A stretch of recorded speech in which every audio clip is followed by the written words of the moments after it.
Olá, amigos da TV Com. Está entrando no ar o programa TV Com Debate Praia Grande. Antes de apresentar a nossa convidada no programa de hoje, quero dar aquele recadinho que eu sempre dou aqui no início do programa para vocês. Vocês assistem ao nosso programa de segunda a sexta-feira, das 7 às 8 horas da noite, aqui pelo canal 11 da NET, que é a TV Com.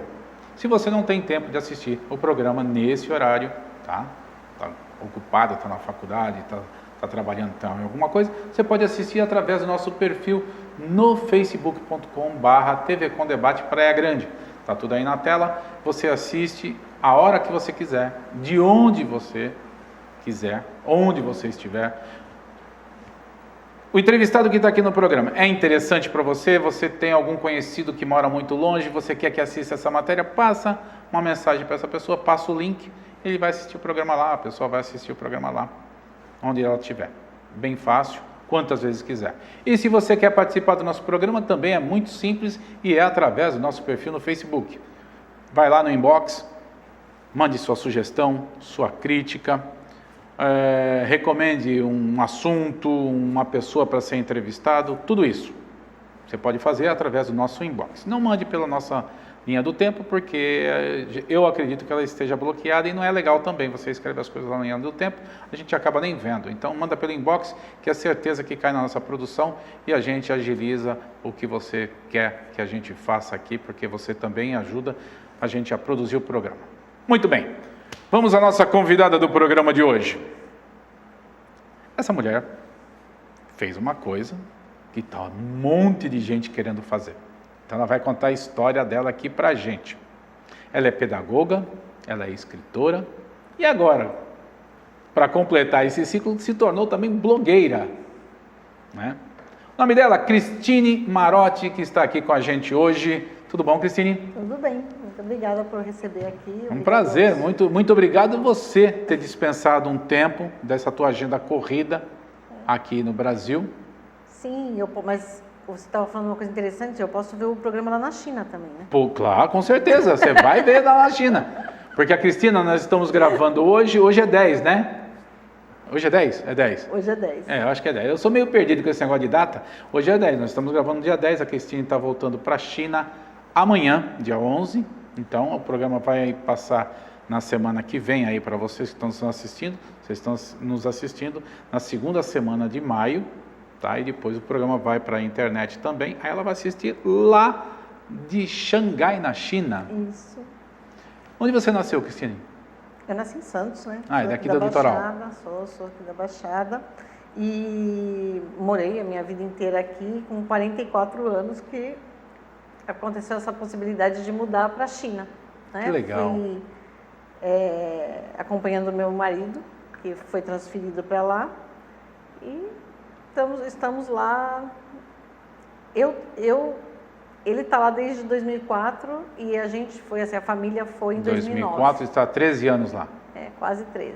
E ele já fala mandarim? Não, eu falo mais que ele.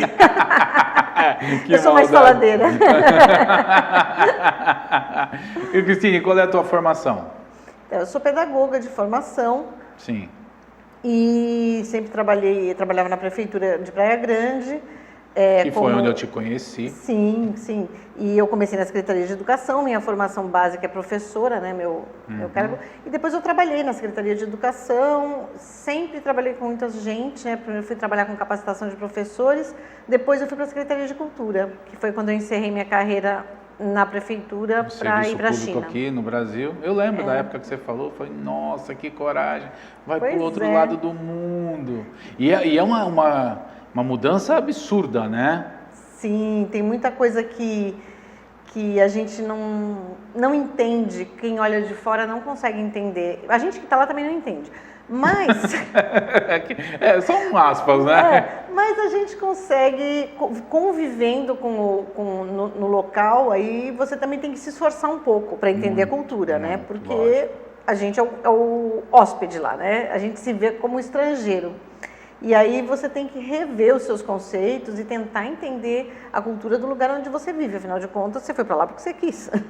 Né? Então não dá para fazer disso, é muito complicado você só questionar os hábitos deles, porque os hábitos, por exemplo, no caso da China em especial, são hábitos milenares, que eles não perderam. Então, tem algumas coisas, lógico Eles que a China... cultuam, inclusive, né? Exato.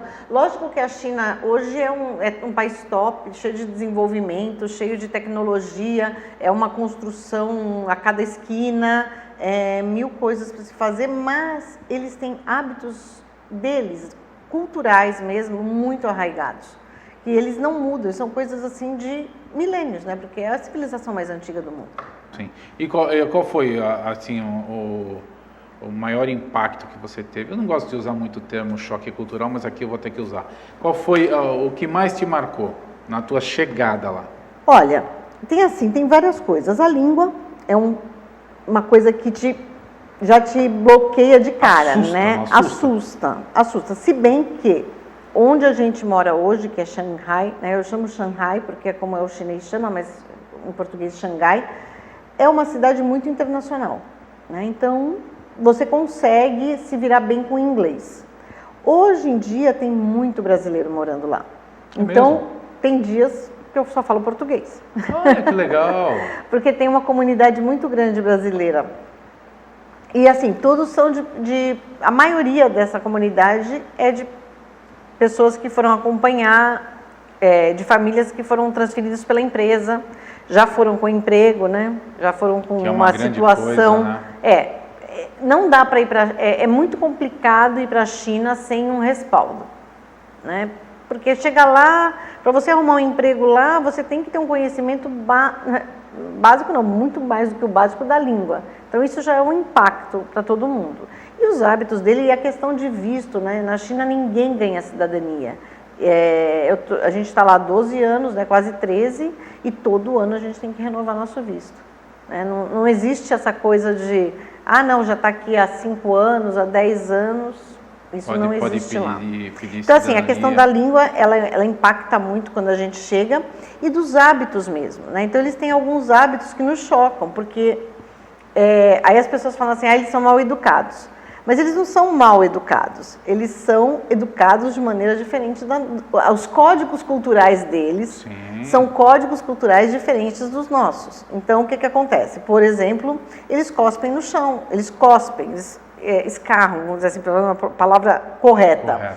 Mas por quê? Isso segundo a filosofia de Confúcio e toda a filosofia chinesa que vem de 5.000 anos atrás. Tudo que o seu corpo quer expelir, você não pode guardar, porque isso faz mal para o seu corpo. Se ele quer expelir, é porque é alguma coisa a mais.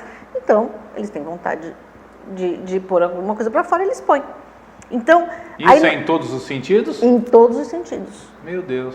Todos. Se arrota na mesa, não tem problema. E ninguém se mexe, porque não é falta de educação. É cultural. Entendeu? Então, assim, é falta de educação para os nossos códigos culturais, para o nosso padrão ocidental.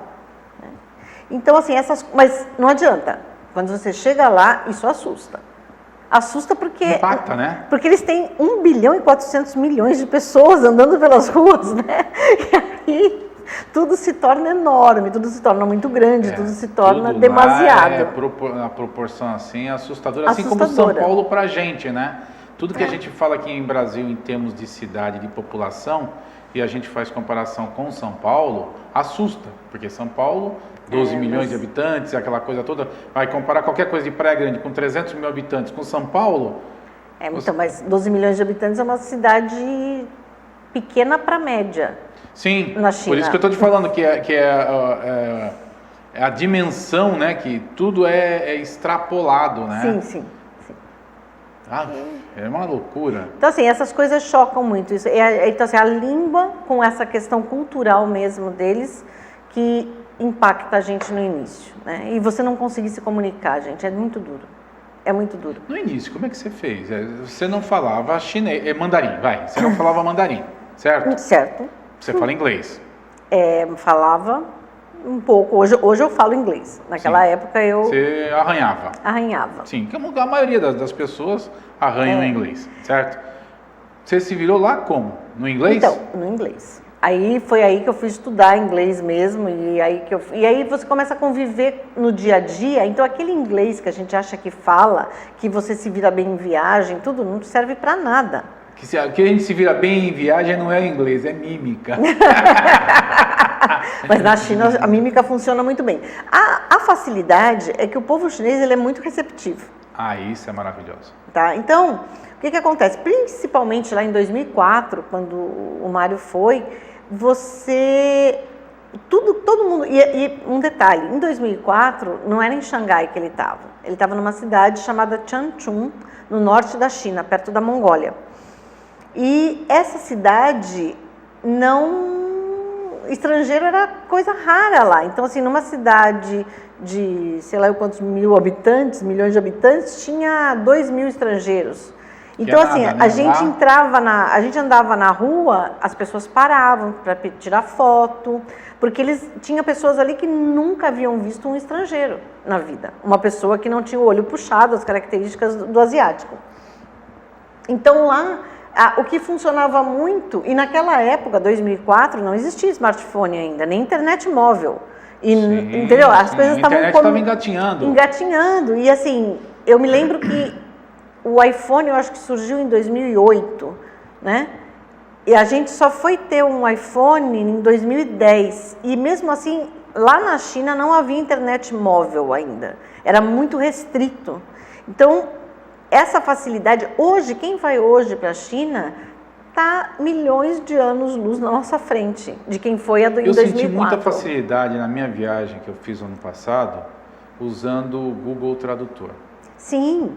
Eu estava conectado. Isso com o mandarim funciona bem, só tem um detalhe. O Google Tradutor foi uma maravilha, né? Só tem um detalhe. Lá na China, que é uma ditadura, é um país que é comunista, né, que todo mundo sabe. Tem um bloqueio de sites. Tem um bloqueio de alguns sites, incluindo o Google. Então a gente tem que usar um outro tradutor, mas existem tradutores no mercado que que você tem vários outros.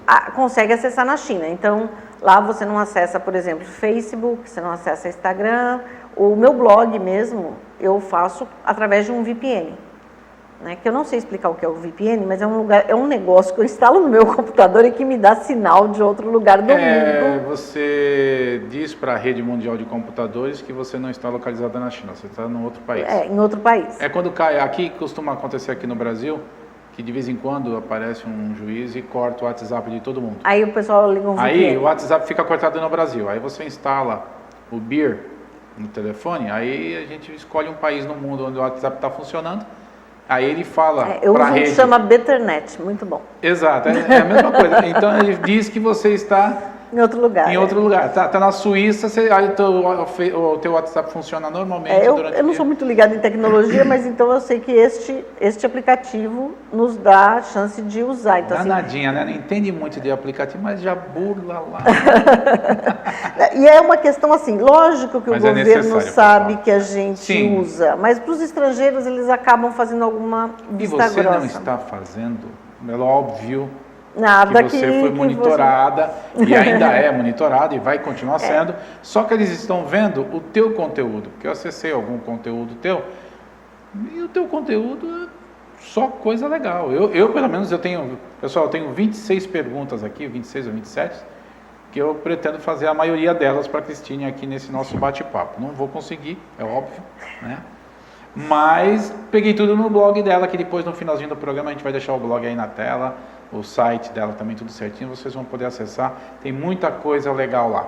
Então o pessoal monitora você, com certeza fez isso, e viram que você não está fazendo nada de errado. Quando eu resolvi fazer o blog, dos meus maiores objetivos era mostrar para as pessoas o que a China é de verdade.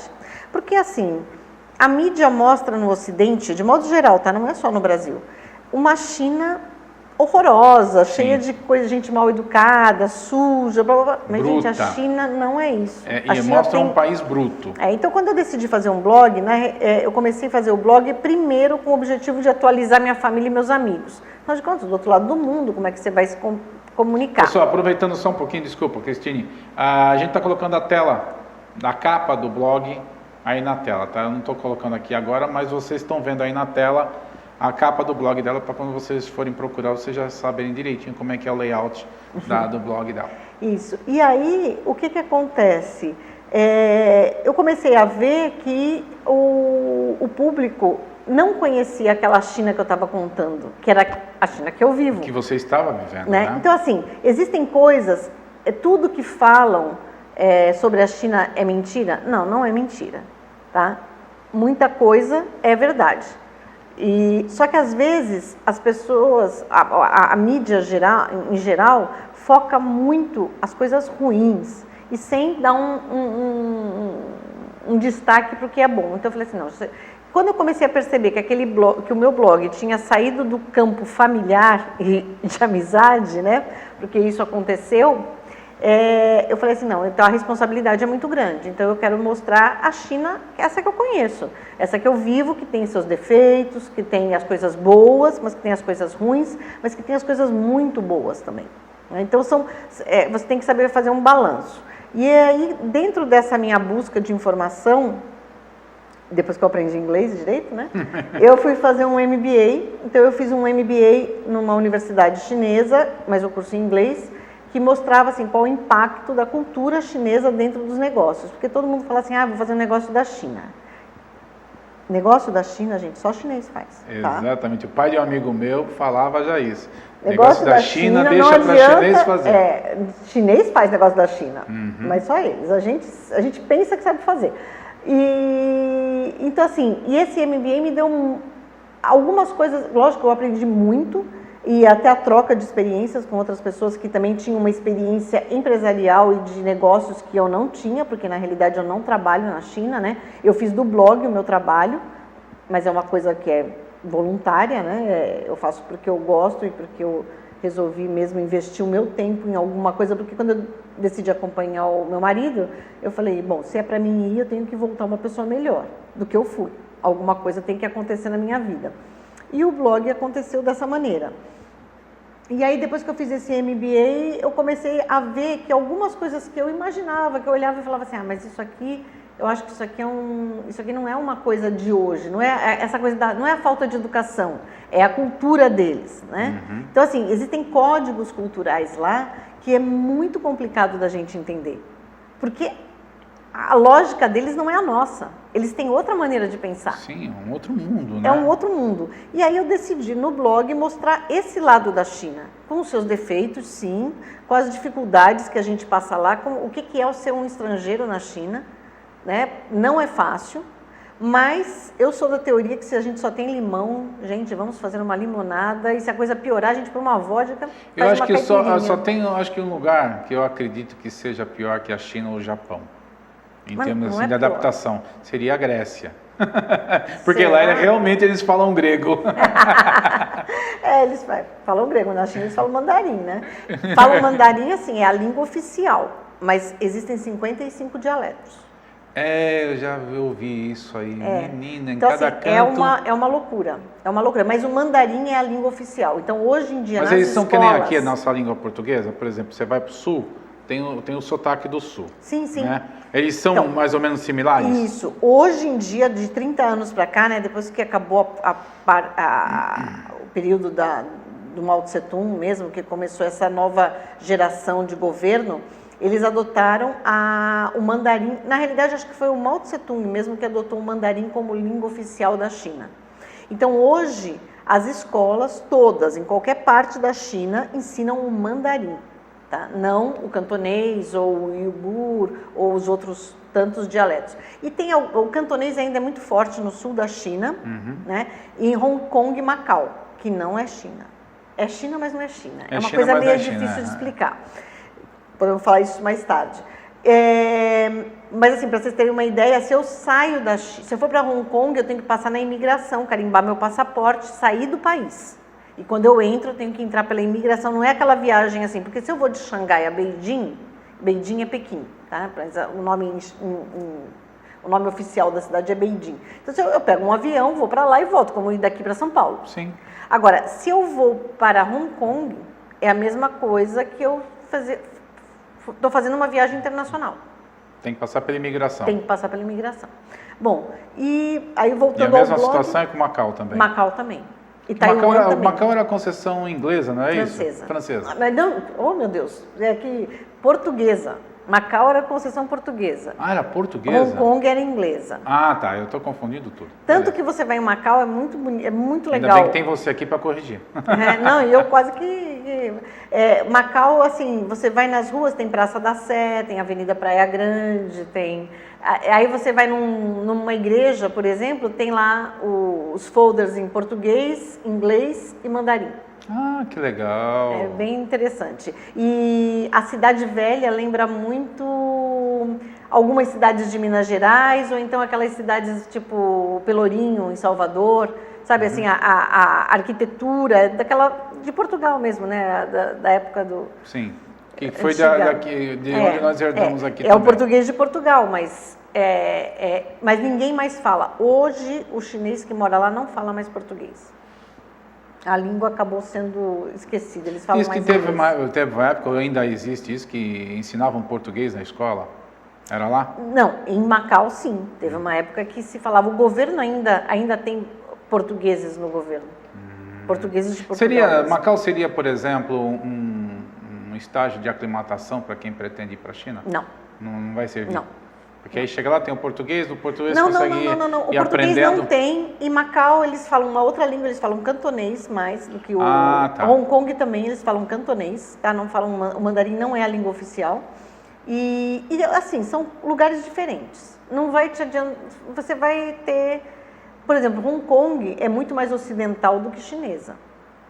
Né? É uma cidade muito mais ocidental, uma cidade-estado, né? E a vida lá é muito mais fácil, quase todo mundo fala inglês.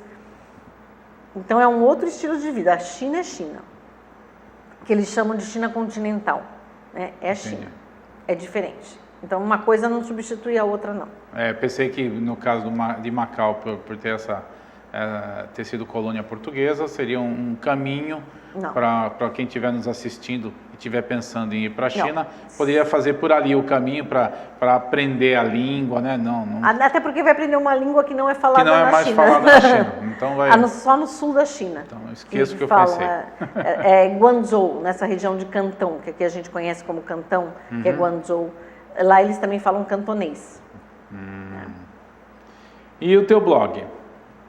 Então, o blog, como eu disse você aborda o dia a dia do blog? Não, não é um blog que eu abordo o meu dia a dia. Eu conto causos, muitas vezes, de coisas que aconteceram com a gente, porque eu sempre falo que depois que passa a gente ri. Sim, sempre, em tudo. Né? Mas na hora a gente passa bastante nervoso, é bem complicado, mas a gente vai aprendendo a lidar. Então, assim, coisas que me deixavam muito estressado ou que chocavam a gente há 10 anos atrás, hoje não mais, né?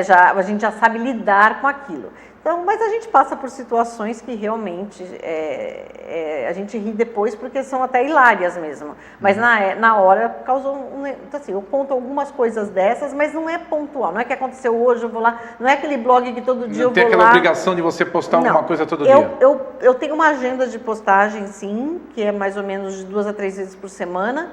Mas eu falo da cultura, eu falo de viagens, né, de turismo um pouco.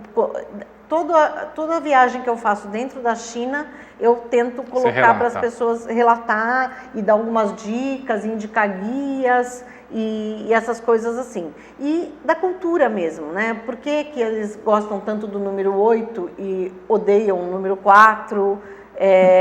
As superstições que tem, porque é um povo extremamente supersticioso. Dá de 10 a 0 no brasileiro. 10 a 0. Eles são extremamente supersticiosos, tudo tem que ser para dar sorte, tudo tem que ser para atrair prosperidade, tudo tem e isso faz tão parte do dia a dia deles que a gente nem percebe, né? Faz parte. Então, eu procuro relatar um pouco disso, por exemplo, também outras coisas como...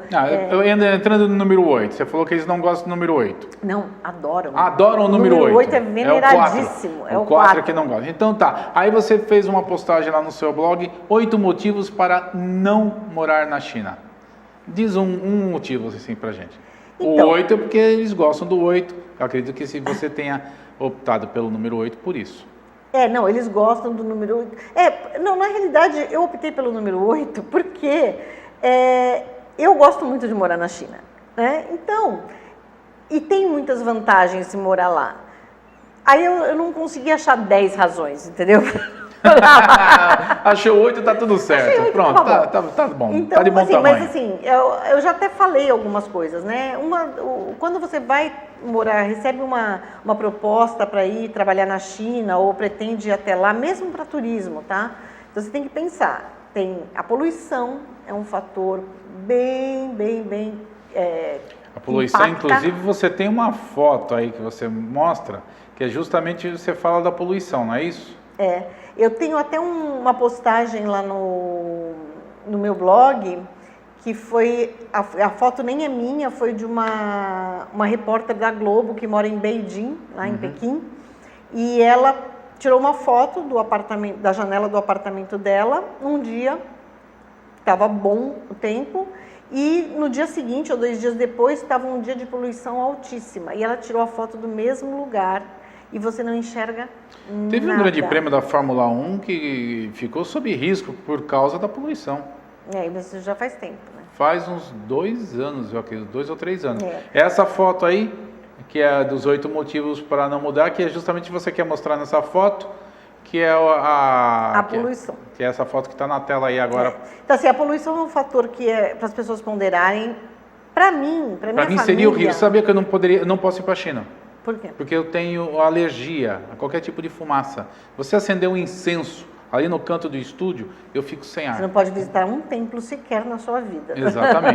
Exatamente. Porque eu tenho muito incenso. Mas, então assim, a poluição é um fator a ponderar porque realmente impacta a vida de muitas pessoas.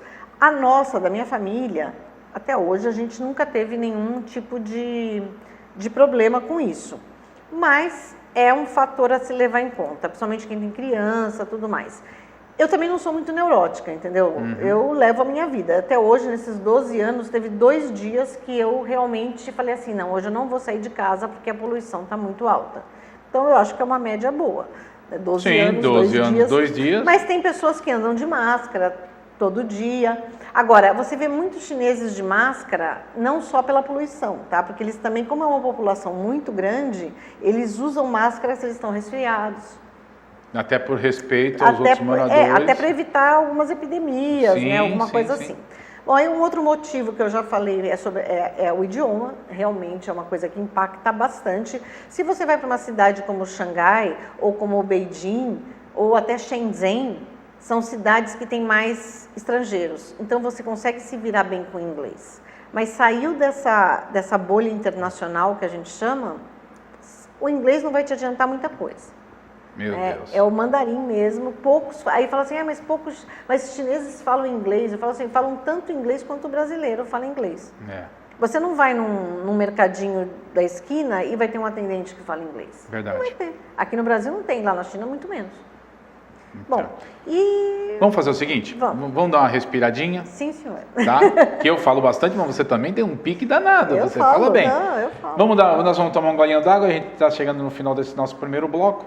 Nós vamos tomar um golinho d'água, você também aí, depois a gente volta para ver a segunda parte aqui, o segundo bloco, porque no segundo bloco aqui ela tem muitas fotos para a gente ver aqui, tem muitos outros assuntos para falar sobre, e temos que falar do livro dela também.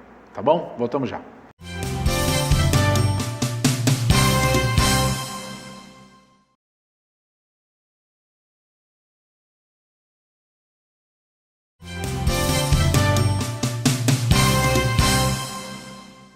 Muito bem, amigos, estamos de volta com o segundo bloco do programa de hoje, um programa bastante curioso. Estamos falando sobre a China, um programa internacional. Estou recebendo aqui Cristine Marotti, que trabalhou durante algum tempo aqui com a gente na Praia Grande, é nascida aqui no litoral, e já está 12 ou 13 anos? 12 anos morando na China. Ela está aqui conversando, nós encerramos o bloco anterior, antes da nossa aguinha, ela falando, né, que ela fez um post lá no blog dela, falando 8 motivos para não se morar na China. Legal, mas ela também fez um post falando assim, 10 motivos para se morar na China. Então por aí você já pode fazer o balanço, que ela falou assim, colocou 8 motivos, não é porque o chinês gosta do número 8, é porque ela só achou 8 e pronto, ela não esquentou a cabeça com isso. Só que nas coisas boas ela achou 10. E deve ter muito mais que isso, é claro, mas ali naquele momento você... Diz aí pra gente, então, um motivo legal pra gente mudar pra China. Bom, o que, no teu conceito, assim, agrada? Olha, eu acho que um dos motivos, assim, que vale a pena mudar para a China é você abrir a sua cabeça, sabe assim? A mente, né? A mente. Ficar aberto para o mundo, né? E olha, depois que você mora na China, você pode morar em qualquer lugar do mundo. Cristine, diz uma coisa para mim, o fato de visitar a China, a turismo, não sei como é que fala. No turismo, passo 20 dias na China, passeando, vou ver tudo lá, beleza. E morar na China, tem alguma proximidade ou são coisas completamente diferentes? Você vai conhecer a China mesmo só morando na China? Você vai conhecer, eu acho que qualquer cidade, se você vai daqui para Fortaleza, passar 10 dias, você vai viver como um turista, você vai nos lugares... Só vai ver as coisas boas. Só vai ver as coisas boas ou você vai buscar ver tudo de uma vez. Quando você vive naquela cidade ou naquele país, você começa a ter as dificuldades do dia a dia, você quer descobrir o porquê que o chinês compra ovo a granel, né? Porque você vai no supermercado e sai todo mundo com o saquinho de ovo a granel. Eu não chegaria nem na porta do supermercado com os ovos dentro do saquinho, mas eles compram ovo a granel. Hoje em dia já tem as caixas de ovo, como a gente está acostumado. Mas ainda assim você vê num supermercado como o Carrefour, por exemplo, as pessoas mais idosas indo comprar o ovo a granel. Eles tentaram não vender ovo a granel quando o Carrefour entrou na China, o Walmart, essas grandes redes, mas não teve sucesso, né? Então assim, você começa a ver... Mas o motivo que é cultural, porque desde o início eles não tinham a cultura da gavetinha? Eles gostam de comprar o ovo, eles gostam de comprar comida fresca. Esse é um ponto. Que legal. Então assim, o peixe é vendido vivo. Você vai lá no aquário... Escolhe. Então, no Carrefour tem aquários de peixe vivo. Então, assim, o supermercado... Quando alguém me pergunta assim, o que eu conheço de diferente na China, ou eu quero conhecer a China como alguém que mora, eu levo no supermercado. Porque é um passeio bem interessante. Mas o supermercado, eu acho que isso é em qualquer país. Você vai no supermercado, você conhece a realidade do país. Sim. Sim, agora, uma das coisas... A não ser que seja uma grande rede, né? Então, assim, turismo é turismo, viver no país é viver no país. Então, assim, tem as dificuldades do dia a dia que você só vai ter, sabe, na hora que você está morando lá. Agora, entre os 10 motivos, só para encerrar, são 10, eu não vou falar dos 10, eu só vou falar mais um, que para nós brasileiros, para mim é uma preciosidade. Se você quiser saber, se alguém me perguntar assim... O que faz você ficar na China hoje, que te estimula? É a segurança. Lá também tem esse fator segurança? Muito. Então, assim, você sai na rua com o seu smartphone, lá, com qual que seja, você quer ir para um parque, levar o seu laptop e abrir no meio do parque, você leva, ninguém vai te pôr uma arma, a arma lá não é... É proibida que nem aqui no Brasil. É proibida a arma e eles usam... As coisas que a gente ouve falar, tudo é com arma branca. Entre os chineses que brigam e que não sei o que, é arma branca. Então, assim, a segurança, a gente não tem noção do que é. E é até uma coisa assim, bem interessante, porque todo mundo me pergunta assim, como é viver num país ditatorial, né? Numa ditadura. Sim. Só que eu nunca tive tanta liberdade de ir e vir como lá. Você vê que coisa. Né? Então, você sai na rua, você não está preocupado, ninguém vai te jogar no chão para te roubar um relógio de plástico, às vezes, né? Como a gente vê aqui. Te matar por 10 reais. Um boné, então, assim, celular. Então, para mim, hoje, quando me perguntam, isso é um dos fatores, se meus filhos saem à noite, eu durmo, porque não vão ser... Pode acontecer um acidente, como acontece em qualquer lugar. Sim. Né? Bater um carro, mas isso é... Então, isso é um fator... Mas o fator criminalidade é o que te... O que tem lá, como em qualquer... Principalmente nas zonas turísticas, né? É batedor de carteira. Batedor de carteira. Carteirista, né? O cara que percebe que você não está prestando atenção e pega a sua carteira de dentro da bolsa. Bom, isso aí tem em qualquer lado. Mas né? ninguém vai... Se eles percebem que você está ligado, eles nem chegam perto. Então, assim, isso é uma coisa que, para nós brasileiros, tem um valor, assim, imenso, né? Esse é o motivo número 1. Dos 10 motivos que, para você andar para a China, esse é o número 1. Segurança. Sempre foi. E é o que a gente ouve falar de vários outros países, Canadá, Portugal. Então, assim, eu vejo as pessoas que vão fazer turismo na China, brasileiros, aí ficam assim, ai, olha, deixa eu segurar minha bolsa, não sei o quê. Lógico que tem que prestar atenção. Sim, mas porque não tem precisa, até os batedores de carteira. mas não precisa, assim, ser tão...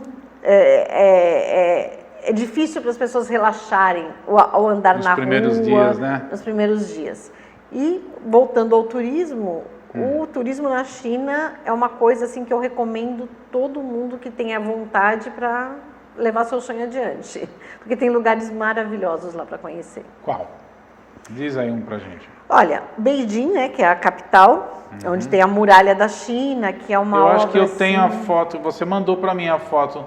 Eu peguei a foto da muralha da China. Deixa eu procurar aqui que a gente já vai mostrar para. Então, tem a muralha. Vai falando aí que eu vou procurar. Em Beijing tem vários pontos turísticos que valem muito a pena conhecer, como a muralha, a Cidade Proibida, o Palácio de Verão, o Templo do Céu, que é um lugar assim, que para mim é o melhor lugar de Beijing. Aí, tem essa foto aí. É da muralha. Da muralha da China. Da muralha da China. E aí... Você já esteve aí?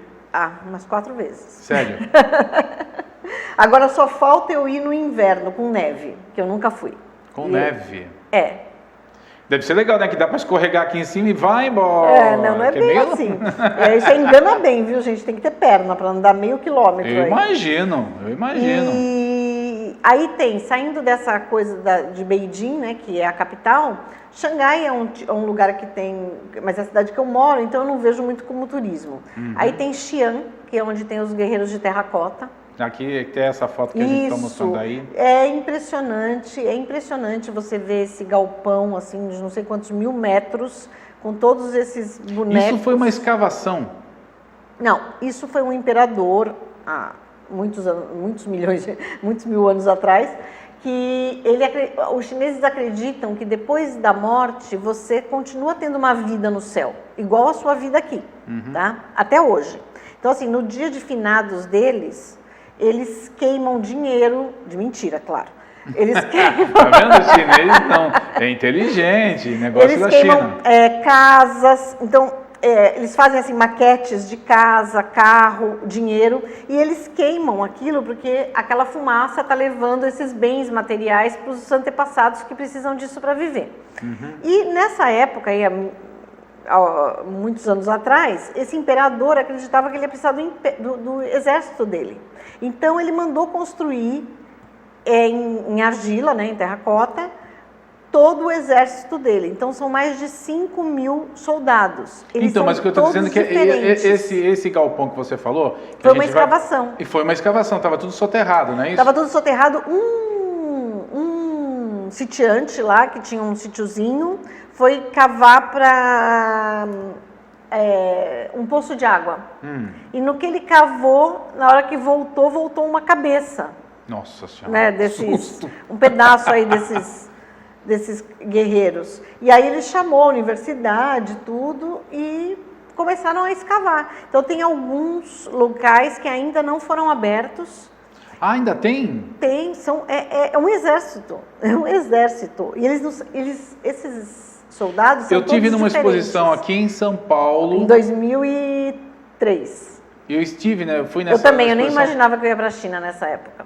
E eu fui nessa exposição, vi aqueles soldados enormes lá, falei, meu Deus. Então, imagina 5.000 deles. Nossa. Olha, é impactante, assim, é uma coisa impressionante. Aí tem as coisas muito de natureza, né? Tem muitos templos, tem cidades como Guilin, que é maravilhosa, assim, você anda por um rio 4 horas, é um cenário assim, te relaxa, é lindo, tem as plantações de arroz. Aí tem outras cidades como Nanjing, que foi a antiga capital, que também tem monumentos maravilhosos. Se você vai para lá no inverno, em janeiro e fevereiro, que é o inverno lá, que as estações são trocadas, tem o Festival do Gelo de Harbin.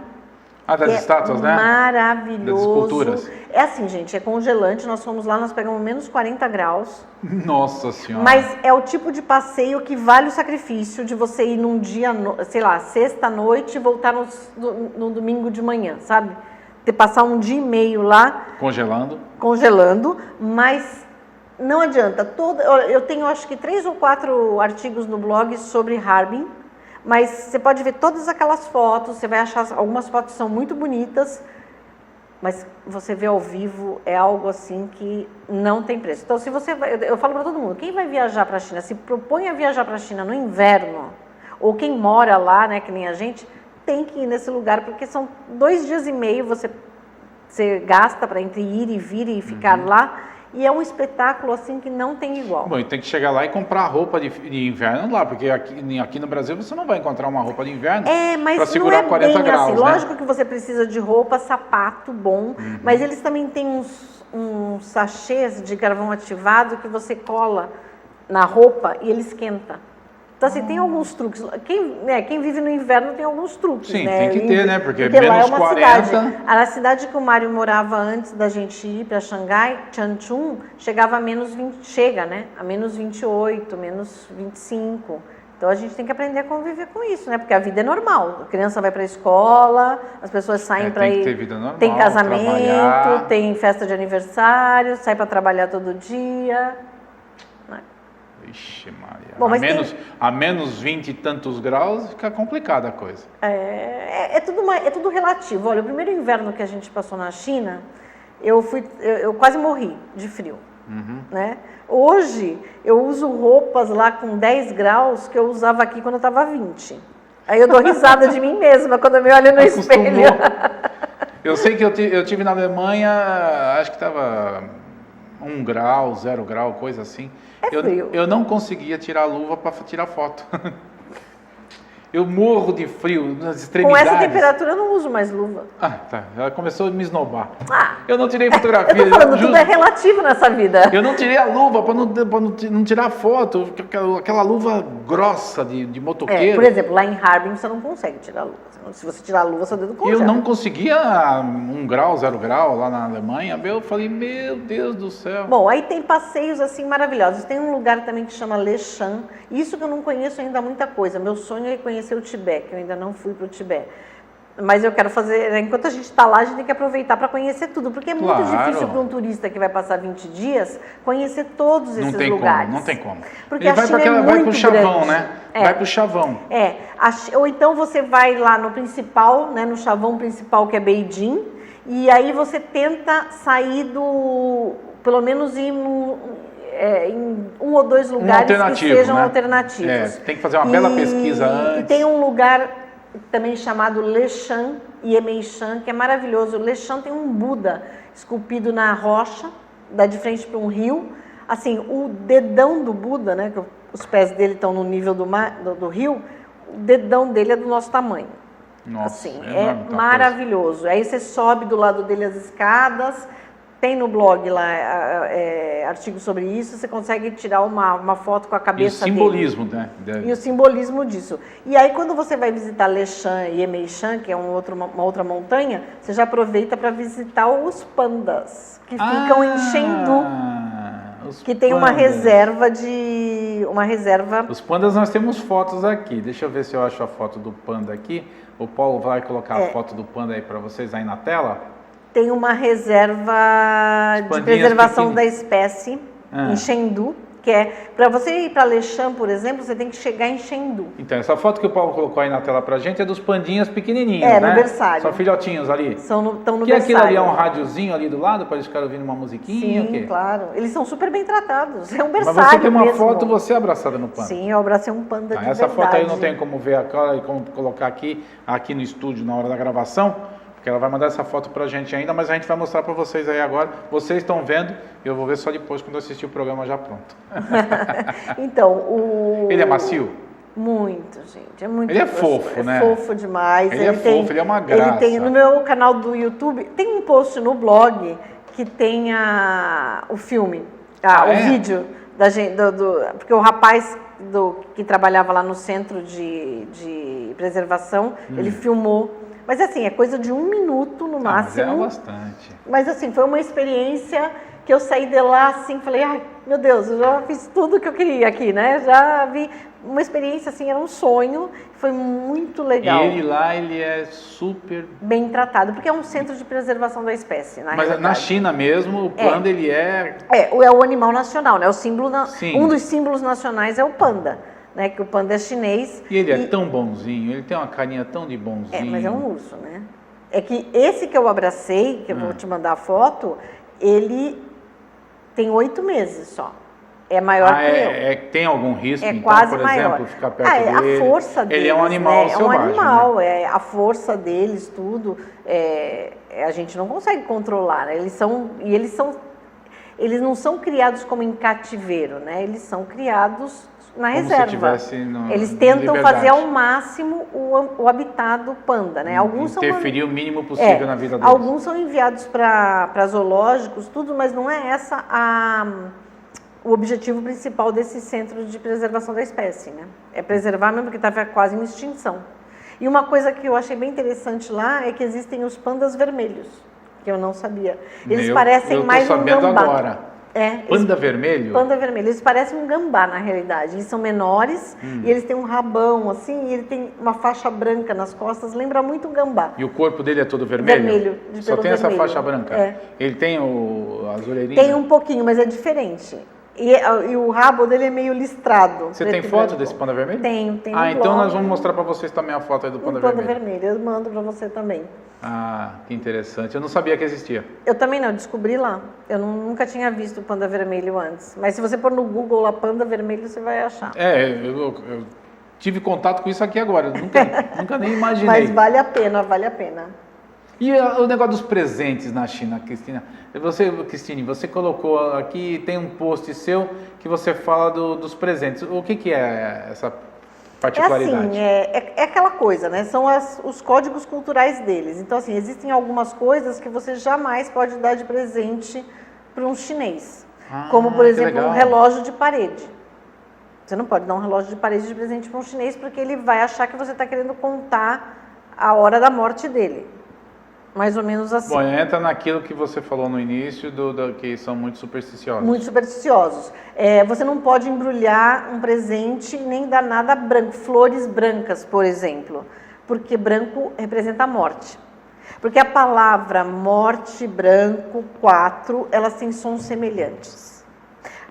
O mandarim é uma língua fonética, né? Então, assim, cada palavra tem 4 diferentes sons. Então, se eu falar para você, ma, eu falei 4 palavras diferentes. Eu falei cavalo, mãe, o ponto de interrogação e mais uma que eu não lembro agora. Não, então o WhatsApp lá não tem como fazer, porque o WhatsApp não tem entonação. Não, mas aí... É um negócio que eu não consigo aceitar. Negócio de texto, às vezes eu fico louco, eu ia falar um palavrão quase. Eu fico louco, porque às vezes você manda uma mensagem...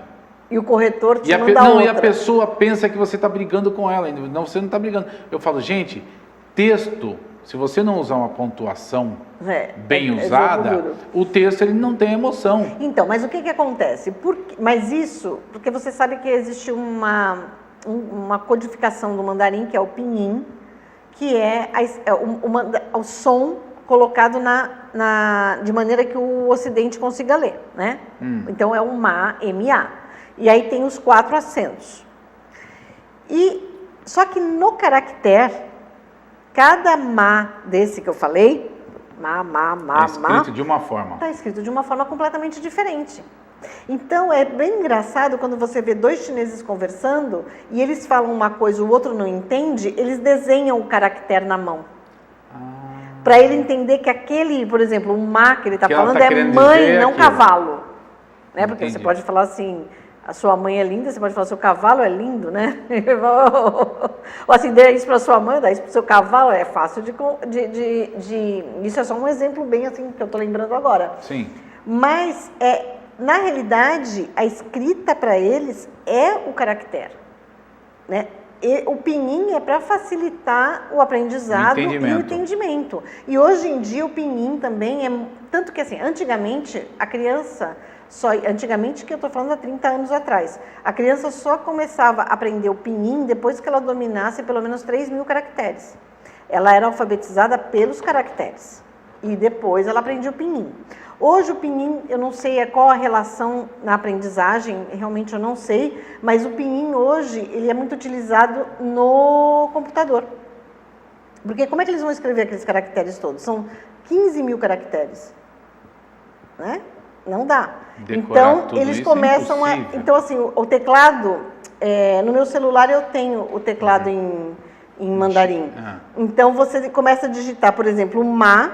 Aí quando eu digito o ma, ele me mostra todos os caracteres e aí eu escolho o caractere que eu quero. E aí eles vão escrevendo assim. Então, mas é impressionante a habilidade deles de escrever e de escolher os caracteres e escrever um texto. Ou tem um outro tipo de teclado, né, que você pode desenhar o caractere. Ah, tá. Com o dedo, e aí ele vai e põe o outro. Vamos falar do seu livro? Faltam 5 minutos para a gente encerrar o programa, senão eu não falo do seu livro. E eu quero falar do seu livro. Então. China, minha vida, o que eu aprendi com o dragão. O que você aprendeu com o dragão? O que você quis colocar nesse livro? Aprendi muita coisa com o dragão. Na realidade, o livro, eles são 60 artigos do blog, tá? Mas o blog tem mais de 700 artigos publicados. Nossa, já tudo isso? Sim, eu faço esse blog desde 2010. Caramba! Então, assim, o livro, quando eu decidi pôr esse título, foi porque nesses 12 anos de China, né, na realidade, morando efetivamente, eu estou 9, mas desde que o meu marido foi para lá, a China está na minha vida. Até o nome do meu blog é China na minha vida. Algumas pessoas perguntaram, mas por que não minha vida na China? Eu falei, não. Vocês não estão entendendo, a China que entrou na minha vida, não fui eu que fui para a China por assim, né? A China entrou de uma maneira, porque foi uma condição de trabalho, uma oportunidade de uma outra visão de vida. Então a China está na minha vida.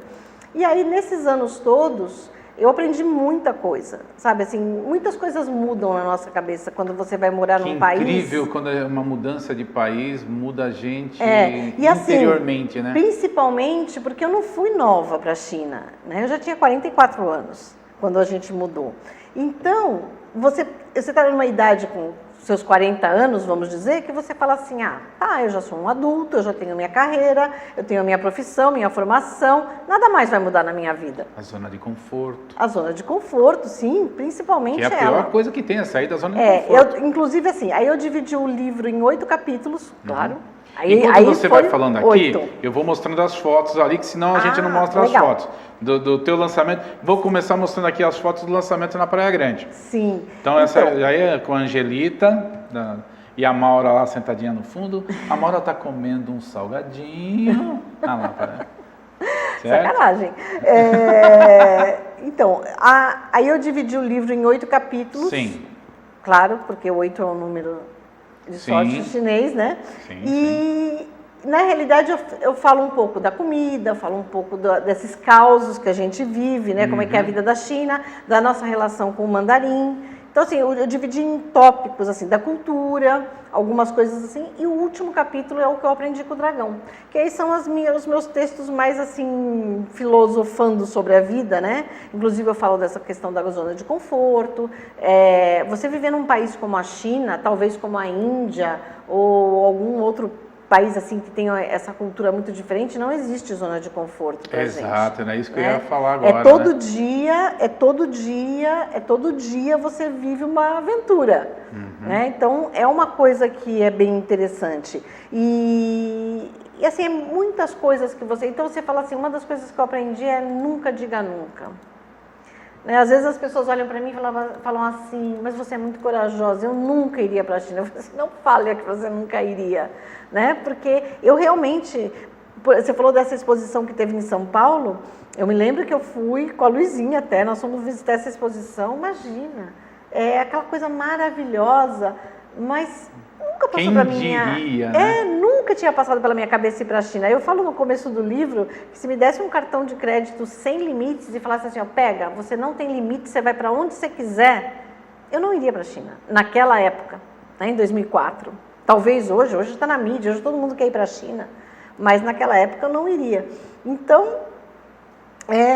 são as coisas que a gente aprende no nosso dia a dia, e eu acho que vale muito a pena uma reflexão sobre isso. Porque assim, ninguém precisa ser tão radical para mudar o seu jeito de ver, né? Às vezes a gente dá muito murro em ponta de faca. E não tem necessidade disso. A gente tem que aprender a tornar a vida da gente mais leve. Mais leve. Mais aproveitar melhor as oportunidades. Feliz e não abrir um pouco da mão da razão que a gente acha que tem o tempo todo. E a gente não tem razão, né? A vida é muito dinâmica. É dinâmica, ela vai mudando. A gente tem que estar mais aberto. Eu acho que as pessoas hoje em dia não são E o teu livro agora a gente encontra nas livrarias aqui, como é que faz? Então, ele está na Realejo, em Santos, tá? Online e na loja física também. Então tá, a última foto que a gente está mostrando aí é a Cristine com o pessoal já no lançamento aqui em Praia Grande, tá? E vocês viram já as fotos enquanto a Cristine estava falando, e agora nós vamos falar justamente como é que você faz para ter contato com a Cristina. Está na Realejo em Santos e venda online, ok? Sim. Praia Grande não tem nenhum ponto? Não. Só online.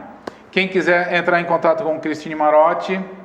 Pode me acessar através tem um link no blog Contato, que a pessoa... Você tem um site. Né? Que é o chinanamiavida.com, e nesse site você tem os links para tudo. Para o teu Instagram, Facebook.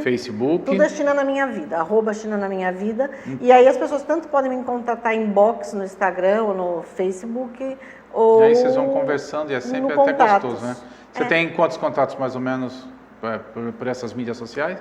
Você estava me contando em off, uns 2.000 por dia? Eu tenho, por exemplo, no blog, eu tenho uma média de 1.500 a 2.000 acessos dia. Nossa Senhora! No Facebook a gente tem 13 mil seguidores, mais ou menos.